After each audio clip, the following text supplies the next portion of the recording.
है आपका है velocity time graph. Velocity time graph, uniform velocity. देखिए सपोज किया कि टाइम है, एक्स एक्सिस को रिप्रेजेंट करता है, वाई एक्सिस को वेलोसिटी वाई एक्सिस में, ओरिजिन है t1 टाइम पर पार्टिकल की वेलोसिटी इस पॉइंट पर है, तो यूनिफॉर्म वेलोसिटी है। ये ग्राफ होगा, उसका पोजीशन क्या हो जाएगा, x1 हो जाएगा t1 टाइम में, और t2 टाइम में जो पार्टिकल की पोजीशन है वो कितना है, x2 है। इसको ज्वाइन कर दीजिए। अब आप देखें इसमें कि यूनिफॉर्म वेलोसिटी इक्वल होता है डिस्प्लेसमेंट अपॉन टाइम, तो x2 minus x1 upon t2 minus क्या हो जाएगा, t1, then x2 minus x1 will be equal velocity multiply t2 minus t1। तो इस तरह से आप देखिए, इसमें अगर आप लिखते हैं a b c d, तो आप देखिए इसमें कि अगर x2 माइनस x1 को फाइंड कर रहे हैं तो इतना हो गया। अब वेलोसिटी को फाइंड करें आप यहाँ पर, अगर वेलोसिटी को कैलकुलेट करेंगे तो क्या लिखेंगे, x2 minus x1 displacement upon time interval.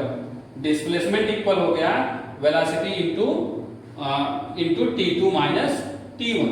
एक तरह से वेलोसिटी को आप देखिए इसमें लेंथ से रिप्रेजेंट करेंगे और t2 माइनस t1 को किससे रिप्रेजेंट करेंगे, ब्रेथ से।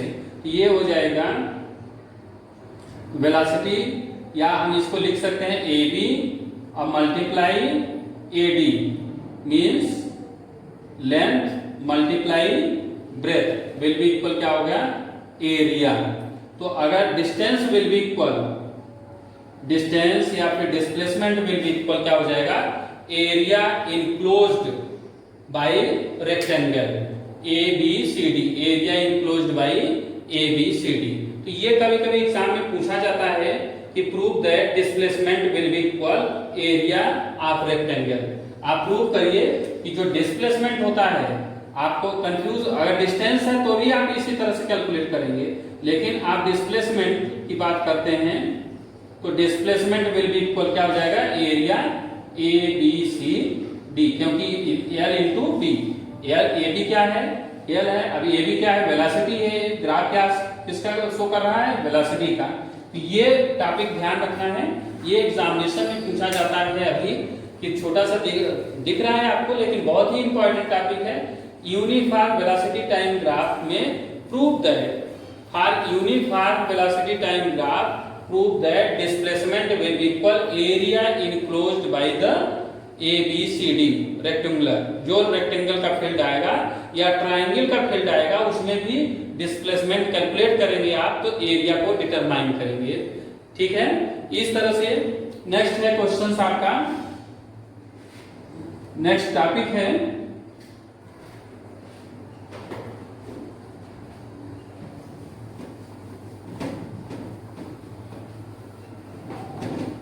ये दो क्वेश्चंस आते हैं, इसमें से अभी मैं न्यूमेरिकल्स इसका करके बताऊंगा किस तरह से आता है। सेकेंड जो टॉपिक है वो है आपका position time graph. Position time graph, ये पोजीशन टाइम ग्राफ भी इसी तरह से है कि मान लीजिए कि ये बॉडी है, ये टाइम इंटरवल को रिप्रेजेंट करता है, ये पोजीशन को रिप्रेजेंट करता है। और इस तरह से अगर हम इसकी पोजीशन की बात करते हैं, दो बॉडी हैं और उनकी अलग अलग पोजीशन में है, तो मान लीजिए कि t1 टाइम में इसकी जो पोजीशन है पार्टिकल की वो यहाँ पर है, x1 है, और t2 टाइम में पार्टिकल की जो पोजीशन है t2 में x2 हो जाता है। अब इसको ज्वाइन कर दीजिए और इसका ये कर दीजिए। यहाँ पर क्या बनता है, एंगल थीटा बनता है, ABCD और इसको मान लीजिए E। ठीक है, अब देखिए T1 टाइम में पार्टिकल की पोजीशन कितना है, x1 है। T2 टाइम में पार्टिकल की पोजीशन कितना है, e है, यानी ये पोजीशन है और यहाँ पर ये है। तो डिस्प्लेसमेंट कितना हुआ, x2 माइनस x1, और टाइम इंटरवल कितना हुआ, T2 माइनस T1। तो आप देखिए इसमें वेलोसिटी इक्वल उसी फार्मूले से displacement position x2 minus x1 अपान T2 माइनस T1, या इसी को लिख सकते हो x2 minus x1, x2 means CE minus यहां से यहां तक की कितनी डिस्टेंस है, CD अपान T2 की बात है यहां से। तो मान लीजिए कि यहां पर हम T2 ही लिख देते हैं, या यहां से ऐसे कर सकते हैं कि AC लिख सकते हैं, AC T2 minus T1 equal क्या हो जाएगा, AC। फिर से देखिए V विल बी इक्वल, अब C से लेकर के E तक minus CD will be equal क्या होगा, D अपान जो वैल्यू यहाँ पर AC है उतना ही यहाँ पर BD है, तो BD विल बी इक्वल क्या होगा, tan थीटा। देखिए perpendicular upon base will be equal क्या होता है, tan थीटा, तो V विल बी इक्वल हो गया tan थीटा। ये प्रूव करने को आता है, ये एग्जामिनेशन में आता है कि prove that for a position time graph V will be equal velocity will be equal क्या होता है, tan theta.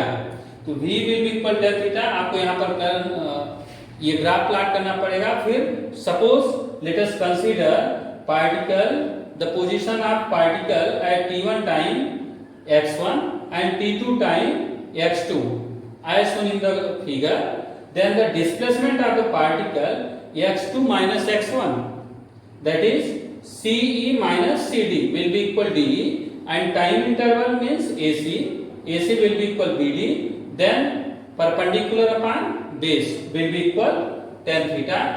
So it is clear that velocity will be equal क्या होता है, tan theta। तो इस तरह से ये क्वेश्चंस आते हैं, मतलब ये टॉपिक आता है, इसको प्रूव करना पड़ता है। अब तो अभी हमने आपको पढ़ाया था कि V विल बी इक्वल क्या होता है, tan थीटा। सेकंड नंबर बताया था कि डिस्टेंस या डिस्प्लेसमेंट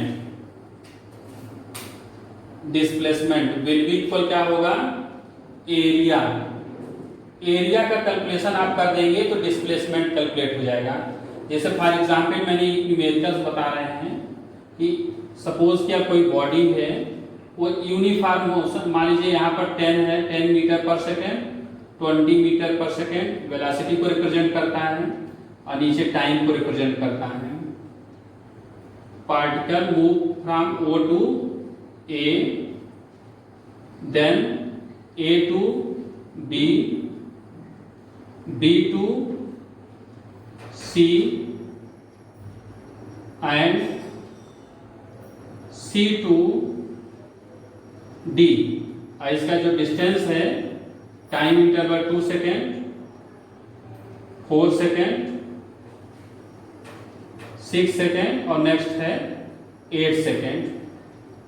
ये पार्टिकल की कंडीशन है कि एक पार्टिकल है वो मोशन करता है O से A से B से C से D, then calculate the total distance.